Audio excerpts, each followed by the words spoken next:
ఈరోజు నేను ఎర్లీ మార్నింగ్లో అందరికీ తెలిసిన విషయమే. టైం సుమారుగా ఇప్పుడు 6:30 అయింది. అయితే న్యూస్ పెట్టంగానే ఏంటంటే ఇంతకీ ఒక ఇద్దరు కీచక పోలీసుల వలన ఒక 6 వ్యక్తులు చనిపోయారు. అది వివరం ఏంటంటే తిరుపతమ్మ, రుక్కమ్మ, లక్ష్మి, సరిత, పరిషత్తు, మరొక ఇద్దరు. ఇంతకీ ఈ పోలీసుల వల్ల ఎందుకు చనిపోయారంటే మరి 26/5/26న ఒక రాజ్ కుమార్ అనే వ్యక్తి మీద పోక్సో కేసు పెడతాం జరిగింది ఈ పోలీసులు ఇద్దరు కలిసి.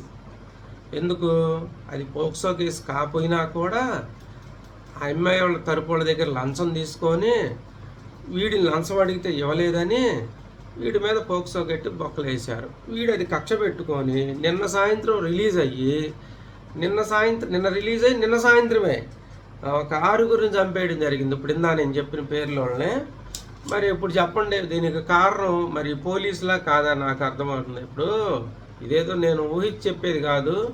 నేను ఈ మంగళగిరి సిఏ వీరాస్వామి కానీ లేకపోతే డిఎస్పి మురళీకృష్ణ కానీ ఈ మధ్య ఒక 100 రోజులు బొక్కలో ఉంచిన సంగతి తెలిసిందే కదా. అక్కడ సబ్లో ఎన్ని ఫోక్సో కేసులు ఉన్నాయి, ఆ ఫోక్సో కేసులు ఏ విధంగా కట్టారు, అసలు ఎందుకు ఆ ఫోక్సో కేసులు కట్టాల్సి వచ్చింది, నిజంగా వాళ్ళు ఫోక్సో కేసు దాకా ఆ అమ్మాయి మీద దాడి చేశారా అనే విషయాల్లోకి వెళ్తే నాకు చాలా కొన్ని వందల విషయాలు తెలిసినవి. దాని మూలంగా ఇవి ఆలోచిస్తే ఏంటంటే ఖచ్చితంగా ఇది పోలీసుల వల్ల. అసలు ఇవన్నీ కాదండి, ఈ రాష్ట్రంలో కానీ జిల్లాలో కానీ ఈ దేశం పోలీసుల వల్లే హత్యలు, అత్యాచారాలు, మానభంగాలు, రేపులు అన్నీ జరుగుతున్నాయి. ఇది నేను ఎప్పటి నుండో చెబుతున్నాను. నాకు పోలీసులే విరోధులు కాదు. సమాజంలో పోలీసు అనేవాడు అవసరం.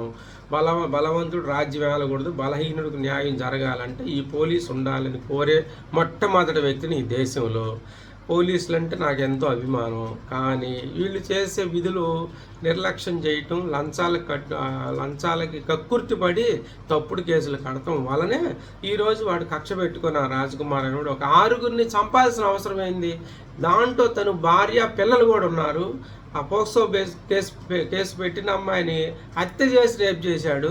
ఆఖరికి వాళ్ళ అమ్మని నానమ్మని కూడా చంపేశాడంటే ఎంత ఇది కిరాతకమైన విషయం అయినా కూడా వాడు నిజంగా మగాడు. ఎందుకంటే పోలీసులు ఏమి చేయలేడు, ఎవరు కూడా వాళ్ళని చంపేశాడు. ఇదంతా కూడా పోలీసుల వల్లనే అని నాకు అర్థమైంది. మీకేమర్థమైందో కామెంట్ చేయండి. అట్లాగే వీడియో నచ్చితే లైక్ చేయండి, షేర్ చేయండి, సబ్స్క్రైబ్. Thank you. మీ గోలని పాత మంగళగిరి.